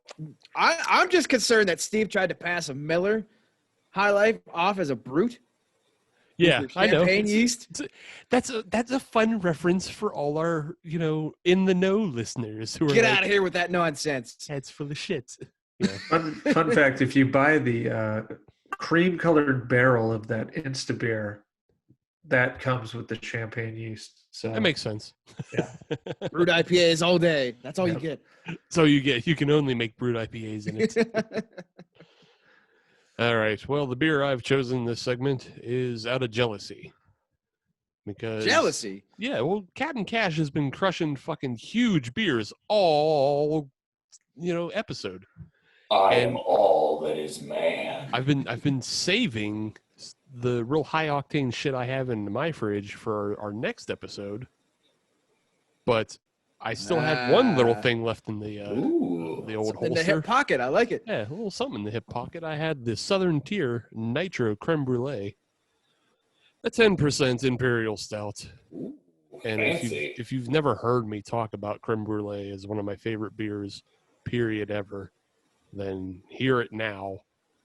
It's it's so creamy, especially now that it's on nitro, and it's sweet, and it's delicious, and it'll get you fucked up. I don't know how you don't like this beer. Who doesn't like this beer? Communists. I have no argument to that. Yeah. No argument. One thing I will say is, Steve, for those that are watching on the YouTube channel, which you should, Yeah. I appreciate that on the photo you lined up the head and the glass perfectly with the tan ring on the top of the can. I didn't do that. I didn't do that. Well, whoever did it. Well, no, it's just the fact that their nitro cans have less beer. And so it doesn't completely fill the glass. Like, that's an still untouched art. beer. That's art. Yeah. Well, whoever decided that was what was going to happen. Okay. Choice. Absolutely choice. All I did was the lighting. And I did I'll just say, there's a weird shadow over here. Hold on, I'll make a joke here. You know, the only person, or the only kind of person that doesn't like a good beer like this creme brulee here is terrorists, communists, and Ravens fans. Nazis. Does that play with the Pittsburgh crowd? Yeah, that'll do fine. I didn't want, because so here, quick story time with Chumpzilla. When I played rugby in Minnesota, Here we go again. hold on, we were sponsored by Pabst, another bad American beer. We'll give them a pass. And we used to joke that the only people that don't like Pabst are terrorists, communists, and Packers fans. Okay. So that was like a running joke for the team. So terrorists, communists, and Ravens fans, because I won't throw my Bengals under the bus. Sorry. They'll do that to themselves, so it's fine. Yeah. It's weird that the Packers wouldn't like Pabst because it is a Wisconsin beer. We just did a Wisconsin last episode. Yeah. Well, But I guess they would like old Miller style Lite more. is Miller Lite is definitely the Packers beer. Okay. Corporately Miller Lite's a big Corporate. sponsor. Okay. Yeah. Okay. I mean, let's be honest. New Glarus is what everybody's gonna be drinking. Oh, you got some Moon Man and Spotted Cow. Spotted Cow. It's gonna be by the keg out in the parking lot. It's all right. You'd I've drinking think. quite a bit of that. All right. Well then, we've got our beers out of the way. Oh, hey, shout out to the St. Cloud bottom feeders. Love you guys. So it's like catfish. Like, Sort of. was your mascot a mud skipper? Kind of. It was like basically. the hellfish from The Simpsons. Yeah. Okay. But the cool thing is, All right. I do have a rugby jersey and a pair of shorts with the Pabst blue ribbon logo embroidered on them, because we were in fact sponsored by the Pabst distributor. It was pretty awesome. They give us like $500 a year. But That's every awesome. bar we went to, we marched in and said, "I'll take 30 Pabst." Yeah, well, you got to at that point. Yeah. Hey, they're paying us, so we made good on the deal. Exactly. Yeah. All right. Well, it's time for the movie quiz. And Oh, we've boy. already decided in earlier segments that it's going to be Adam and Chumpzilla versus Capt That and are, going, Cash that are going to win. that are going to face Capt and Cash and TW. You're going nowhere. I guess for 20 minutes. 20 minutes of playtime. Oh, yeah. The rules for the quiz are as follows for anybody who hasn't heard one of our quizzes before, or just for the people who are playing tonight who definitely have not played before. I have 6 questions lined up for you. If you can answer the question without multiple choice, you get 2 points. If you choose to go to multiple choice, you can get 1 point. And if you miss, then your opponents have the chance to steal for 1 point. We'll do this for 6 questions, and then I have a 7th final question. There's no wager on it. I'll just decide what the point value is, because that's the way it goes on this show. With that in mind, is there a team that would want to go first? We'll go first. Yeah, sure. Yeah, we Agreed. I was going to rock, paper, scissors, but okay, you guys claimed it. Take it. Let's go. All right, Captain Cash and TW, this is your first question. Blue Velvet, a financial flop of David Lynch, stars Dennis Hopper as a gas-huffing maniac, Frank Booth. What is his preferred beer? Oh, I would take the multiple choice. yeah. Your multiple choice are A, Heineken, B, Beck's, C, Pabst Blue Ribbon, or D, Old Style. He feels like an old style man to me. What do you think? I will Captain accept Cash? old style. Let's go old style. And that is incorrect. Yeah. Adam and Chumpzilla, your chance to steal. So I think we gotta Hold go. on, hold on. Oh. I got this, hands down. Heineken, fuck that shit. Pabst Blue Ribbon. And Pabst Blue Ribbon is the correct answer. Adam and Chumpzilla are on the board with a point. That's right. That was my PBR me guess. ASAP. That was. We used to quote that line with the bottom feeders. All right, then. Kyle Well, McLaughlin tries to order a Heineken, and Dennis Hopper's like, Heineken, fuck that shit. Pabst Blue Ribbon. Anyway, moving on. That's a. I should have guessed. That's a Chumpzilla specialty right there. Right in the wheelhouse. Oh, All right, yeah. then. Okay. Well, then, it's now Adam and Chumpzilla's turn. This is your question. RoboCop is an awesome movie.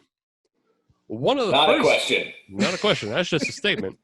But Yes. one of the first crimes RoboCop stops is in a convenience store robbery. Where is the safe hidden? Okay, it's the guy that's studying for like calculus class or something. No.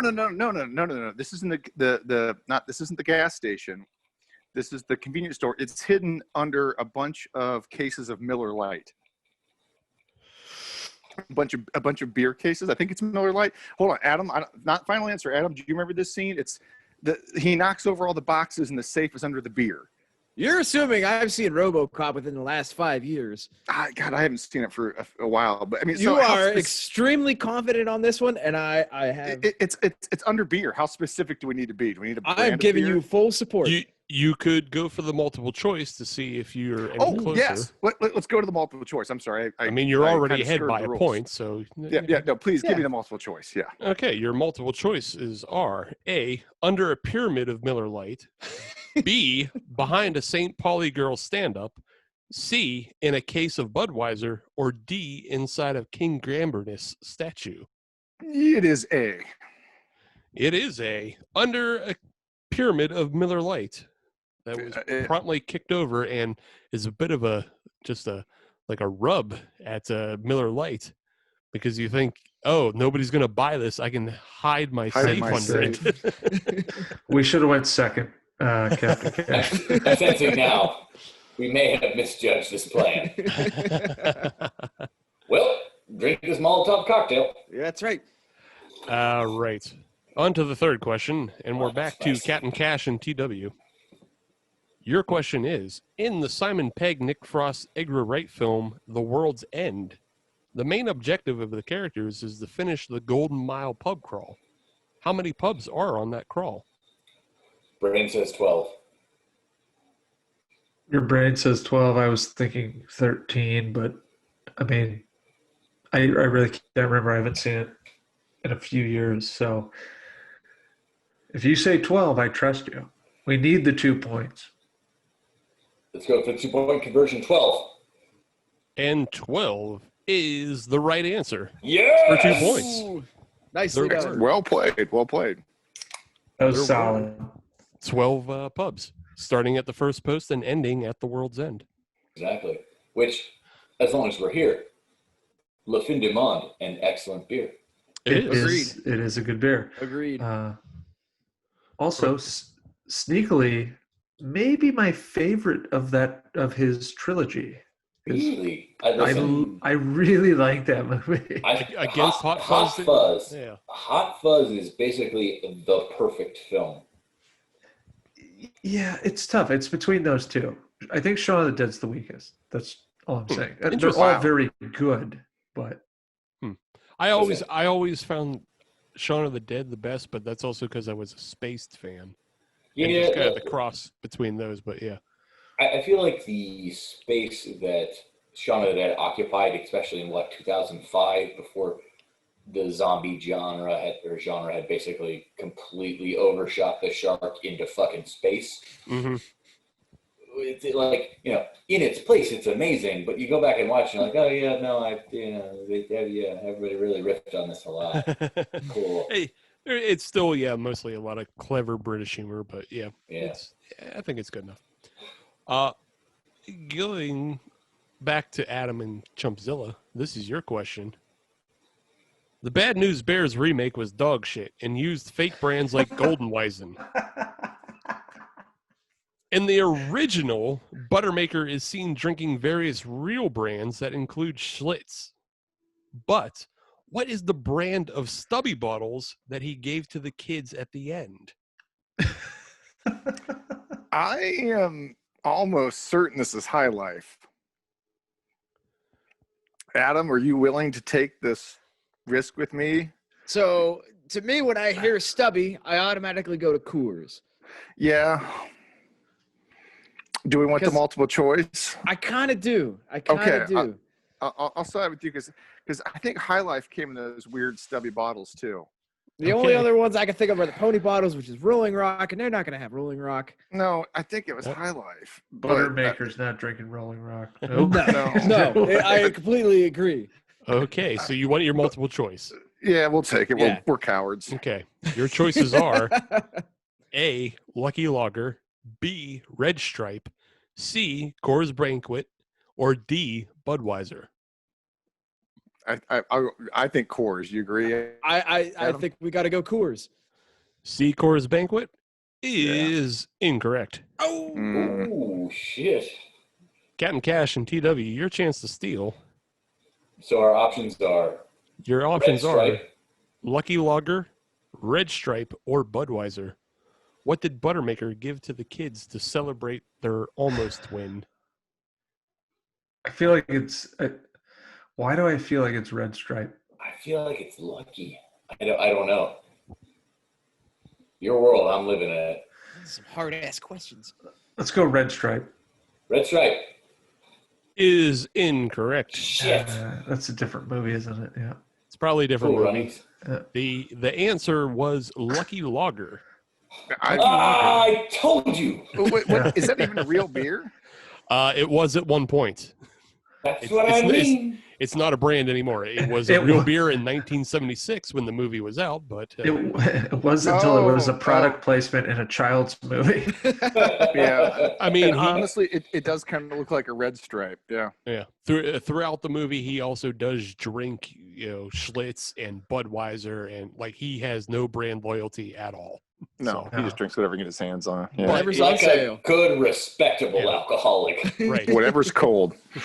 But unlike the remake, it was full of real beer brands that wanted to be associated with a real movie rather than the prop garbage they had to throw into the remake because nobody wants to be associated with drinking and kids.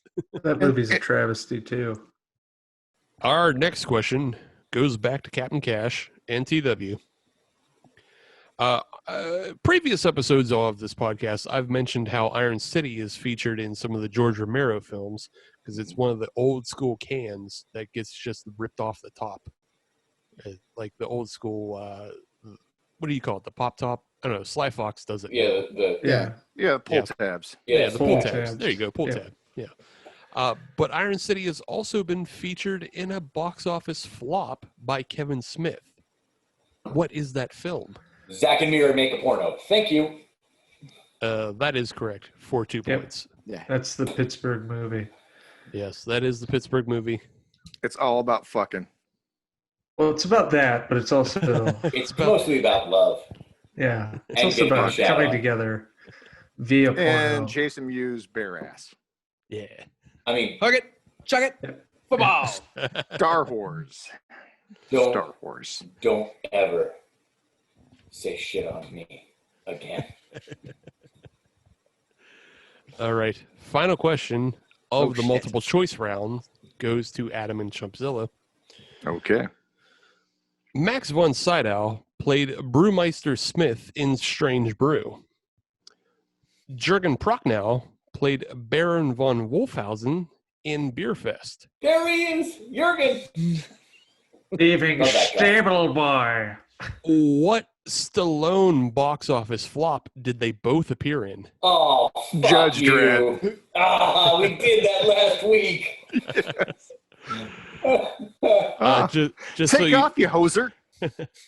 just so you know, multiple choice was Demolition Man, Judge Dredd, Expendables 2, or Stop or My Mom Will Shoot. I mean, to be fair, if you'd have said Demolition Man, you'd have been correct in spirit. Yeah. So I will admit freely now that I do own Strange Brew on Blu-ray. And that was actually not a movie that the Thunderous Wizard owned while we were in college. It was another one of our roommates had a VHS copy of Strange Brew. And I can say I've watched that movie entirely too many times. Which brings me to my final beer. Elsinor's, eh? Yeah, Elsinor's, eh? Elsinore, eh? Mouse in my beer, eh? All right. Oh, that's That a great brings movie. us to our hey, final listeners, question. watch it. Sorry. I'm sure most of our listeners have seen Stranger Brew. I You would hope, right? I would hope. Everyone I've should. seen it, so Yeah, I know. Exactly. There we go. You've seen it, so I would hope everybody else has. But yes, this brings us to our final question, and we're tied 4-4. Your final question. The Fast and the Furious film series is known for two things, Corona and family. To date, what is the least successful Fast and the Furious film, and what was its domestic gross?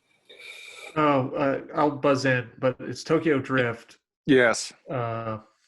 And I would say you have to get within $1 million, but It's give or take. Hold on, stop. Is this Price is Right rules here? It's Is not it Price is closest? Right rules, so Okay. it's whoever's Damn. closest. But I would ask, try to get within $1 million. 'Cause- Okay. Domestic gross 33 million.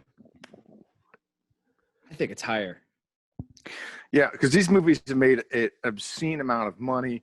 I mean, this could have made upwards of 100 million and still be the lowest grossing. I don't see. My only real question is, what did the first one make? Because I'm not a Fast and Furious guy. Help me out here, Adam. What do you got? So Our all I'm going to Avengers. say is we both agree that it's higher than 33 million. So if we Yeah, go and it's 34 definitely million, Tokyo Drift because that one sucked. if we say 34 million, we're already closer.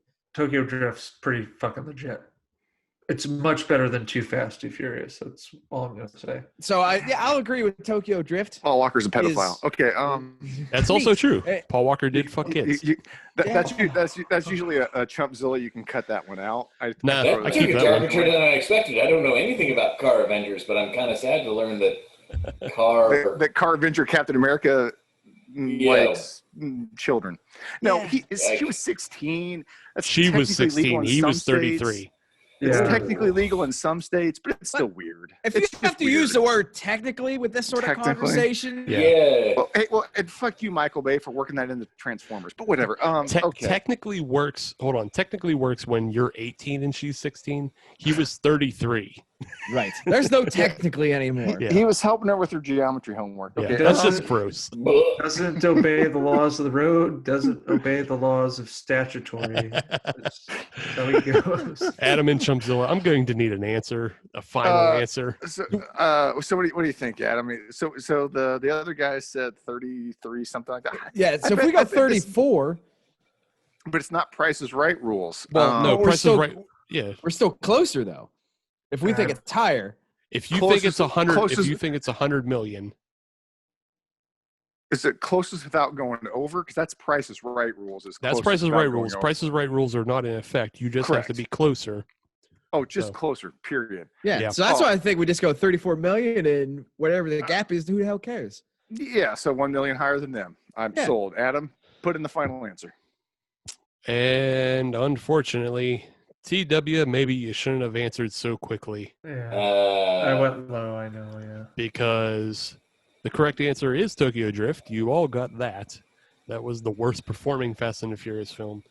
And it only made 62 million in its domestic gross. Only. Oh, domestic. I went Domestic. way Oh, under. that's Yeah. wow. yeah. Okay. Dang. Yeah, it's the only Fast and the Furious film to not gross over 100 million in its domestic. Wow. I should Wow. Wait, 2 and 4 made over 100 million? 1, 2, and 4 Yeah. all This did is over. the second you introduce The Rock to the equation, you add Well, at least no. 50 million. Well, that's 4 when they was a took big hit. off over 200. Right.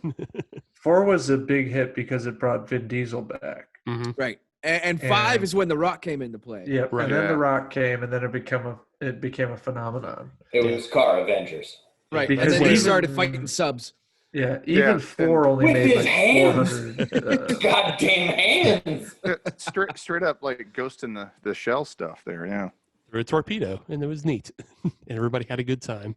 And it's awesome. But Man. yes, the winners of the quiz, Adam and Chumpzilla. My God, those broad shoulders. Let's be honest. Chumpzilla won this one. Well, Let's be I can't honest here. Let's just be real clear here. The things that got covered in this quiz had come up in the pod. We got a Pabst Blue Velvet question. We got a Miller question, involving RoboCop. That really helped things. And then, of course, we got the Judge Dredd question at the end. That was Yes. perfect. That worked out well. I like this quiz. It was well tailored to the contestants. Again, to me. I may have done some research. Too specifically, Chumpzilla, this worked out. This is beautiful. Well, look. Thank you, sir. Going into the final question, you were both tied 4 for 4. No, listen. So Barn burner. perhaps Listeners, I hope you too felt the intense pressure and the drama in that moment. It was palpable. yes. Oh, with that in mind, though, I would like to thank Hops and Box Office Flops for coming on the show and partaking in our quiz and actually having a fucking idea of how to answer these questions. Because I would not have. Boy, oh boy, is that hard sometimes. I get a lot of blank stares when I talk movies, but it was neat to not have to do that. So with that, I will allow them to plug anything they want right now. Well, listen, first and foremost, we're definitely going to get around to doing like beer drinking specific movies. I'm pretty sure Beer Fest made money, but there's definitely others out there. You guys, come on the pod. Let's get drunk and talk really bad movies. I'm in. Yes. If you want to get into really bad movies, I could take you into some dark places. But Okay. I'm just saying, I bet Strange Brew didn't make any money. So Probably that didn't. should be on the list. Good probably point. didn't. Strange Brew didn't make money, and Beer Fest really did not make money. Yeah, all of those Broken Lizard films fucking struggle. Aside from Super Troopers Mhm. 1 and 2, they pretty much Ian, struck out. two? Yeah, Super Troopers 2, they had to, they did the They did the Indiegogo. Indiegogo, and they They got made a it ton of cheap. money for it, and it made 8 times what I think they garnered like 10 million, and they made, so it wasn't 8, there was like 45 million they made on that movie. So Yeah, and just for the record, we have done Dukes of Hazzard, and that fucking sucked. yeah, that sort of made money. Listen, God, that was terrible. I- No, because they marketed the crap out of it. I guarantee you that Jessica Simpson song and the Burger King tie-in made more money than the movie. Anyway, sorry. I will argue nothing except for a 5-minute window where the General Lee is driving through what is supposed to be Atlanta. That 5-minute window where they're driving through Atlanta, driving through the traffic circle and jumping onto the freeway. That is some of the best it's a movie solid driving. action. Yes. Yes. Yeah. That 5-minute window is fantastic. Everything else, not so much. The driving scenes in that movie are incredible. Yes, every Reese joke Millen in was that a movie sucks. fantastic stunt driver for that. Yeah, But and beyond I will that, say this. My comment on this movie quickly was that the stuff they show during the credits, all the outtakes of the driving stuff, is way better than most of the movie. That too, yeah. I'm The just gonna driving say- stuff yeah. was great. I'm just gonna say when the camera does the POV, Jessica Simpson steps on your throat. Okay. Just Weren't you guys supposed to be plugging your show? Wait, what? Oh, we were. are. This is what our listeners come for. It's to hear about Captain Cash's kinks. Okay, so High heels and everything. this week we'll finish up our Stallone month with Bullet to the Head. Or no, we record Bullet to the Head this week. Oh, Momoa, you're we so much drop- better than that. we dropped Judge Dredd this week. We record Bulletin this week. So we got a couple episodes left of that. You can find the show on Facebook, Instagram, and Twitter at Hops and BL Flops. You can find myself on Twitter at WriterTLK, Captain Cash. You can find me at CAPTCASH on most social media, but mostly if you're only interested in cosplay, because that's kind of what I do. And drink, obviously. Fair enough. And folks, you can find me, Chumpzilla, at Chumpzilla8 on Twitter. Hit me up. We need some suggestions for movies for the new year. We've got a Christmas month planned for December, so that's kind of set. But heading into January, February, March, we need some ideas. So hit us up on social. Let us know what bad movies you'd like us to review. We love themes. We're definitely big into like getting a whole slew of movies centered around a theme. Because we have to think less around that. You Yep. see, we're going to do this theme, and we usually find 3 or 4 movies that technically fit that, so it's fine. And you know what? I'll even throw it out here since we're visiting a beer-centric pod. Shoot us some beer recommendations, and we'll see if we can find it. And Good call. we'll try to get a little more in depth in the beer reviews because, again, you know, we've expanded our beer portion of the pod, and maybe that's something we can continue to work on as we move into 2021, which hopefully is not as bad as 2020. Fingers crossed. I like your optimism. Everybody gets a vaccine. Also, how have you guys not done Outbreak? Yeah. or the Andromeda strain? You get a vaccine, and you get a vaccine, and you get a vaccine. We all get vaccines. I thought Outbreak and Contagion made money. I think Outbreak made money. Don't Probably quote me did. on this, but What I about think the Andromeda Contagion made strain? less money. Andromeda Yeah. strain, you might be safe. Yeah. The one from the 70s? Yeah. Or Because I think it was like a TV movie anyway. So. Yeah, I think it was. That's a good book. I like that book, though. I do like that book as well. So that was Michael Fucking Crichton, wasn't Crichton. it? Yeah. Yeah. It was, yeah. One of his non-monkey or dinosaur-centric ones. Fucking Congo. Jesus Christ. That Congo might actually be worse than The Ghost in the Darkness. Are you talking book or are you talking movie? Congo's fun. Yes. Okay. I like the book. I'll admit, I like the book. Ghost in the Darkness wasn't Crichton. What are you doing? No, I'm just saying. No. He just, But, like, as the far as those animal, movies, as far as scary Oh, animal yeah. movies go. I'm just saying the Congo pod was also painful. As far as ludicrous movies about animals being hyper aggressive and just straight up murdering people go, The Ghost in the Dark, I can't agree with you, is better than Congo, which you wait far too long Yes. for the men in gorilla suits to really spring into action. Yes, Listen. I agree. That There's- But boring when is they the do, they get chopped up by lasers. There is a That giant, doesn't happen in Ghost in the Darkness. That movie's There is boring. a giant apology to everyone who has to watch Congo, and that apology is called Tim Curry. That too. That's Stop not the eating apology. my sesame cake. we've already established that Wow. Captain Cash would eat all of Tim Curry's sesame cake, so we'll just All move on. day, every week. Well, if you would like to eat our sesame cake, all you have to do is follow us on social media. Search Hop Nation USA. That'll get you Twitter, Instagram, and Facebook. And if you want to listen to brand new episodes of the Hop Nation USA podcast every Friday, as you should, then search Hop Nation USA in your favorite podcatcher like Spotify and Google Podcasts and Apple Podcasts and Amazon. And we're on everything. And you can yell at your Alexa. We're on all of those. But if you're on any platform, leave a 5-star review because We are a Tim Curry and Clue show, but they only let us use Tim Curry in a lesser movie. Base. Because let's be honest, Tim Curry was the best in Clue. yeah, Tim Curry was Clue is a weird Everything movie, but yes, that he's the has best part. ever been done.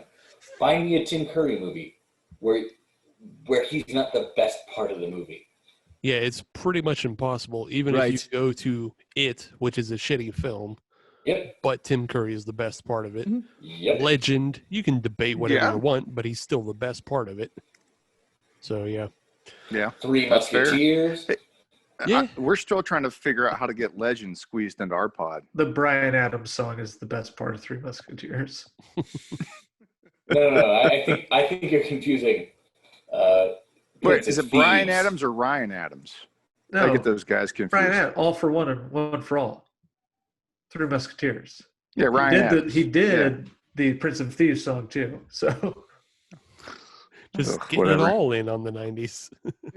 But hey, just to bring things to close, though, folks, thank you so much for having us on your pod. It's been a pleasure. We really appreciate the invite. It's been a blast. Oh, thank you guys for coming on. This is, like you said, this is a good time. We'll have to do this again. Yes, Yeah, definitely. You guys on are our welcome. pod with the drinking movies. Yeah, you choose a movie, or we just say fuck it and do Beer Fest, and we literally drink to the games of Beer Fest. Oh boy, That's a lot. I mean, No. Let's do that. You need one more guy. We'll Yeah. shoot the boot. We'll do the yes. Yes, that is the move. We'll call in We're the throwing Dennis. down the gauntlet. Your beer pod versus our beer pod against Beer Fest. Let's go. I I think smell a boat I race. think we'll save that until we can actually get together in person. Good But call. in the meantime, I definitely have some real fucking stinkers in my back pocket that I would like to both force Adam to watch and to bring on to you guys. So yes, I'll admit the fact that you said you got stickers in your back pocket does not make me feel good. yeah. Do you know how many shitty movies I've watched in my lifetime? I turn on Amazon Prime to go to sleep because I know they have garbage. I watched a movie with Fred Durst as a sheriff. Fuck Steve, you. that was a fart joke. I don't care. I'm really excited to hear about this Fred Durst movie as a sheriff. I hold just on. immediately Because- assumed it was the fanatic. because we watched a movie directed by Fred Durst, and it was terrible. Yeah. Oh no. Not good. Oh boy, I didn't know he did that to himself. Yeah, It was like he directed a listening- John Travolta movie. Yeah, it was like listening to Nookie for 90 minutes. Yeah. That movie is trash. It's trash to the point that he included a Limp Bizkit song that nobody has ever heard in the soundtrack. Like, it wasn't a famous one. It was a new one, and nobody knows what new Limp Bizkit sounds like. Nobody cares. Is Limp Bizkit still a thing? Are they still together? On I and mean, off. I think Fred Durst is still a thing. I don't think the actual original lineup still exists, but Fred Durst owns the name. So All if right. Fred Durst just grabs two hobos off the street and they start banging pots of pans together, that's Limp Bizkit. That's your Limp Bizkit, folks. That's how intellectual property rights work, I guess. Just screaming at people on Hollywood Boulevard while he's holding signs to like the Wax Museum, like, you got to have faith. That's an acoustic set. Oh, good lord. Hey, R.I.P. George Michaels. Yes, definitely. With that in mind, we'll be back next week. It'll be our Thanksgiving episode. And I'm already calling it Stoutsgiving. We're doing stouts all episode. All right, I'll get more stouts. You don't Captain have to Cash get is have to all get over more. that. I got Stouts and mine. stouts and stouts and stouts and stouts and stouts and stouts. Just remember, all weather is stout weather. That's right.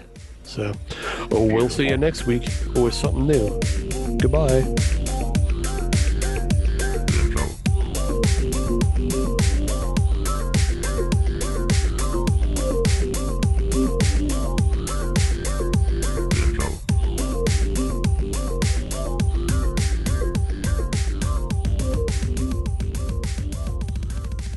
Release the butthole cut.